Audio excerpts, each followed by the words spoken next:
నడవబోతున్నాం. ఇట్లా పొలాలు వస్తే ఇక గల్లకైనా నేను నడవబోతులే.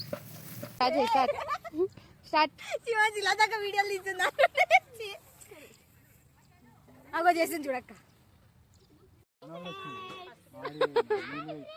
హలో ఫ్రెండ్, యూట్యూబ్ లో కొత్తగా వచ్చింది గైస్.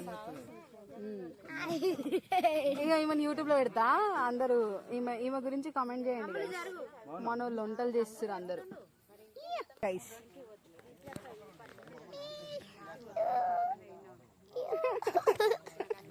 తిన్నావా? తిన్నా. ఛానల్ కి సబ్స్క్రైబ్ చేసుకోమని చెప్పు అందరికి. డూ సబ్స్క్రైబ్, లైక్ చేయండి, షేర్ చేయండి, కామెంట్ చేయండి. కమ్మ గుచ్చుకుంటది. లైక్ చేయండి, సబ్స్క్రైబ్ చేయండి. సర్ప్రైజ్ చేయండి. Bye bye. Bye bye.